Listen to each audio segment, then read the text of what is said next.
So this is me Rachana and welcome to my YouTube channel. So तपाईहरुलाई थाहा नै छ मैले भर्खरै मेरो YouTube जर्नी स्टार्ट गरेको छु and I am quite excited to create as many content as I can. So मैले चाहिँ के विचार गरे भने मलाई बुक पढ्न रमाइलो लाग्छ, मलाई कन्टेन्ट बनाउन रमाइलो लाग्छ. So why not mixing up these two things भन्ने ठ्याक्क विचार आयो एउटा हैन. So मैले चाहिँ एउटा सिरिज स्टार्ट गर्ने प्लान गरेको छु and it starts right from tonight. यसमा चाहिँ मैले के गर्नेवाला छु भने I'm going to read one chapter of a book every night.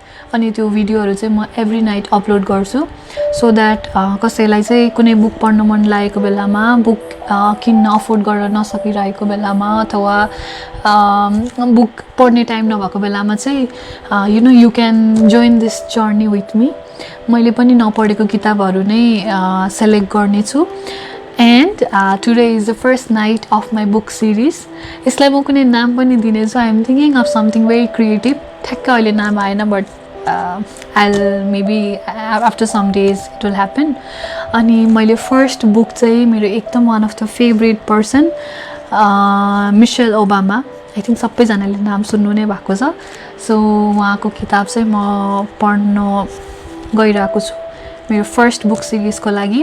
Best to continue this अनि सकेसम्म धेरै भन्दा धेरै बुकहरु चाहिँ म पढेर यहाँ अपलोड गर्ने छु. आशा गर्दैछु कि तपाईहरुले पनि यो बुकहरु आशा गर्दैछु कि यो जर्नीमा तपाईहरु पनि म सँगसँगै हिँड्नुहुनेछ भनेर. This is the book and it's really big. एकदमै ठुलो छ किताब चाहिँ. यो अलि धेरै नै अगाडि आइसकेको किताब हो सो मलाई लाग्छ धेरै जनाले पढिसक्नु भएको छ. म चाहिँ अलिकति पछि पढे. मैले यो बुक चाहिँ मेरो हैन so I have borrowed this book. So let's start. To garo day 1 of the book series Read with Rachana. I think Read with Rachana is a very nice hashtag. So approved. Yay. So let me read it out for you. Preface se ma padina. I'll start from the first chapter, but here is something that I want to read out for you.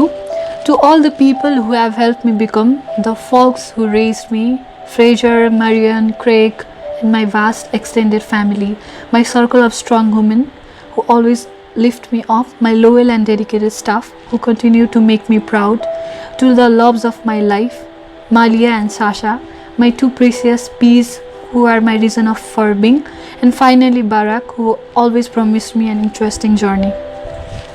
Nice. So let's get into it. Book सुरु गर्नुभन्दा अगाडि चाहिँ just एउटा सानो disclaimer. मैले चाहिँ कहिलेकाहीँ मिसप्रोनाउन्सिएसन गरिरहेको हुन्छु वर्डहरुको. I think it's very important for me to clarify this. So I'm so sorry if I am reading some words wrong, but I'll try my best. Okay, let's go into the first chapter of Becoming. That is Becoming Me. I spent much of my childhood listening to the sound of striving. It came in the form of bad music, or at least amateur music, coming off through the floorboards of my bedroom. The plink, plink, plink of students sitting downstairs at my great aunt Roby's piano, slowly and imperfectly learning their skills. My family lived in the South Shore neighborhood of Chicago, in a tidy brick bungalow that belonged to Roby and her husband Terry. My parents rented an apartment on the second floor, while Robbie and Terry lived on the forest.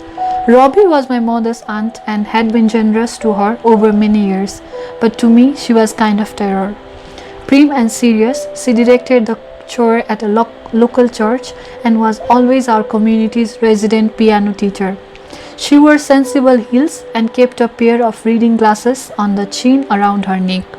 She had a sly smile but didn't appreciate sarcasm the way my mother did. I would sometimes hear her chewing out her students for not having practiced enough or chewing out their parents for delivering them late to lessons.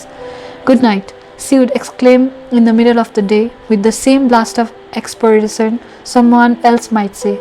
Oh, for God's sake, few it seemed could live up to Robbie's standards.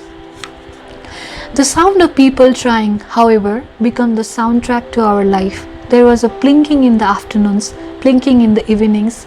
Ladies from church sometimes come over to practice hymns, belting their pity through our walls. Under Roby's rules, kids who take piano lessons were allowed to work on only one song at a time. From my room, I would listen to them attempting, note by uncertain note, to win her approval, graduating from hot cross buns to Brahms' lullaby, but only after many tries. The music was never annoying, it was just persistent. It crept up the stairwell that separated our space from Robbie's. It drifted through open windows in summertime, accompanying my thoughts as I played with my Barbies or built little kingdoms made out of blocks. The only respite came when my father got home from an early shift at the city's water treatment plant and put the Cubes game on TV, boosting the volume just enough to blot it all out. This was the tail end of the 1960s on the south side of Chicago. The Cubes weren't bad, but they weren't great either. I would sit on my dad's lap in his recliner, and listen to him narrate how the Cubes were in the middle of late season Swan or Y. Billy Williams, who lived just around the corner from us on Constant Avenue, had just a sweet swing from the left side of the plate. Outside the ballparks, America was in the midst of massive and uncertain shift. The Kennedys were dead. Martin Luther King Jr. had been killed standing on a balcony in Memphis, setting off riots across the country, including in Chicago. The 1968 Democratic National Convention turned bloody as politics went over Vietnam War. Protesters with batons and tear gas in Grand Park, about 9 miles north of where we lived. White families, meanwhile, were moving out of the city in droves, lured by the suburbs, the promise of better schools, more space, and probably more whiteness too. None of this really registered with me. I was just a kid, a girl with Barbies and blocks, with 2 parents and an older brother who slept at night with his head about 3 feet from mine. My family was my world, the center of everything. My mother taught me how to read early, walking me to the public library, sitting with me as I sounded out words on a page. My father went to work every day, dressed in the blue uniform of a city laborer, but at night he showed us what it meant to love jazz and art. As a boy, he would taken classes at the Art Institute of Chicago, and in high school he had painted and sculpted. He had been a competitive swimmer and boxer in school too, and as an adult was a fan of every television sport, from professional golf to the NHL. He appreciated seeing strong people excel. When my brother Craig got interested in basketball, my father propped coins above the door frame in our kitchen, encouraging him to live for them. Everything that mattered was within a 5-block radius. My grandparents and cousins, the church on the corner where we were not quite regulars at Sunday school, the gas station where my mother sometimes sent me to pick up a pack of Newports, and the liquor store, which also sold Wonder Bread, penny candy, and gallon of milk. On hot summer nights, Craig and I dozed off to the sound of cheers from the adult league softball games going on at the nearby public park, whereby we climbed on the playground jungle gym and played tag with other kids. Craig and I are not quite 2 years apart in age. He has got my father's soft eye and optimistic spirit, my mother's implacability. The two of us have always been tight, in part thanks to our unwavering and somewhat inexplicable allegiance he seemed to feel for his baby sister right from the start. There is an early family photograph, a black and a white, of the 4 of us sitting on the couch, my mother smiling as she held me on her lap, my father appearing serious and proud with Craig perched on his. We are dressed for the church or maybe a wedding. I am about 8 months old, a pursed face, no-nonsense bruiser in diapers and an iron white dress, looking ready to slide out of my brother's clutches, staring down the camera as if I might eat it. Next to me is Craig, gentlemanly in a little bow tie and a suit jacket, bearing an earnest expression. He is 2 years old and already the portrait of brotherly vigilance and responsibility, his arm extended towards mine, his fingers wrapped protectively around my fat wrist. At the time the photo was taken, we were living across the hall from my father's parents in Parkway Gardens, an affordable housing project on the south side made up of modernist apartment buildings. It had been built in the 1950s and was designed as coop meant to ease a post-World War II housing shortage for black working class families. Later, it would deteriorate under the grind of poverty and gang violence, becoming one of the city's most dangerous places to live. Long before this, though, when I was still a toddler, my parents, who had met as teenagers and married in their mid-20s, accepted as an offer to move a few miles south to Robbie and Terry's place in a nicer neighborhood on Uslit Avenue. We were two households living under one not very big roof.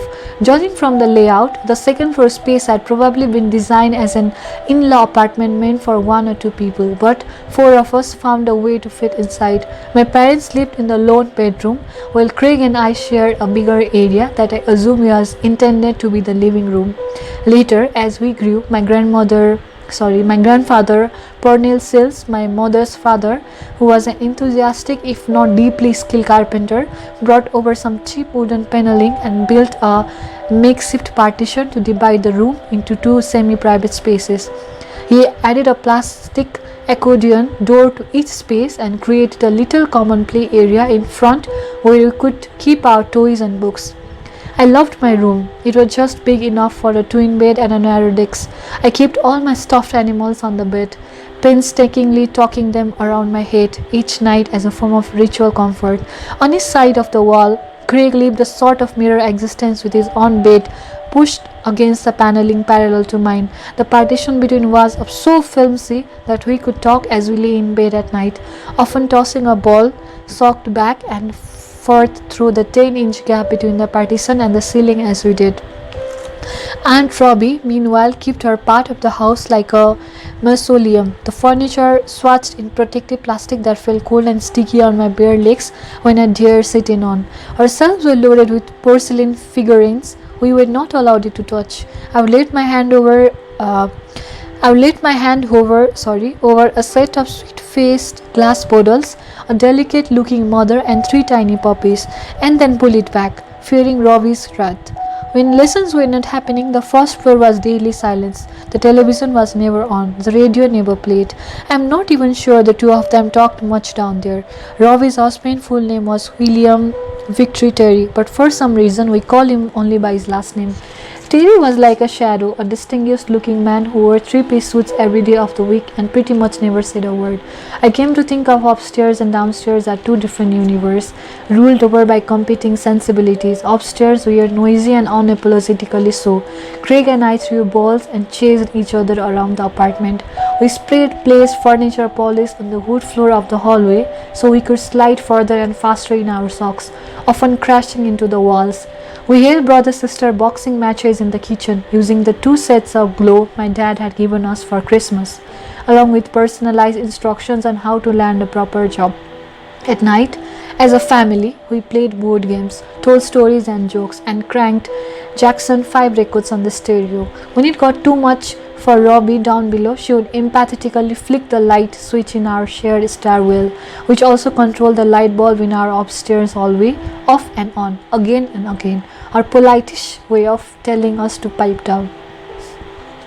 Robbie and Terry were older. They grew up in a different era with different concerns. They had seen our parents hadn't things that Craig and I, in our raucous childishness, could not begin to guess. This was some version of what my mother would say if we got too worn out about the grouchiness downstairs. Even if we didn't know the context, we were instructed to remember that context existed. Everyone on the earth, they would tell us, was carrying around an unseen history, and that alone deserved some tolerance. Robbie, I learned many years later, had sued Northwestern University for discrimination, having registered for a choral music workshop there in 1943 and been denied a room in the women's dorm. She was instructed to stay instead of in a rooming house in a town, a place for Colorados, she was told. Terry, meanwhile, had once been a Pullman porter on one of the overnight passenger rail lines running in and out of Chicago. It was a respectable, if not well-paying profession, made up entirely of black men who kept their uniforms immaculate while also hauling luggage, serving meals, and generally tending to be the need of train passengers, including shining their shoes. Years after his retirement, Terry still lived in a state of number formality, impeccably dressed, remotely servile, never asserting himself in any way, at least that I would see. It was as if he would surrendered a part of himself as a way of coping.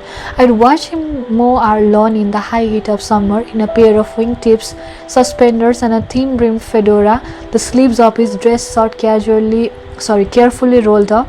He would indulge himself by having exactly one cigarette a day and exactly one cocktail a month. And even though he wouldn't loosen up the way my father and mother would after having a highball or scotch, which they did a few times a month, some part of me wanted Terry to talk, to spill whatever secrets he carried. I imagined that he had all sorts of interesting stories about cities he had visited and how rich people on trains behaved or maybe didn't, but we would not hear any of it.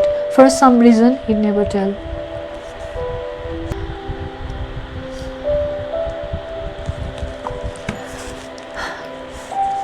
It was nice.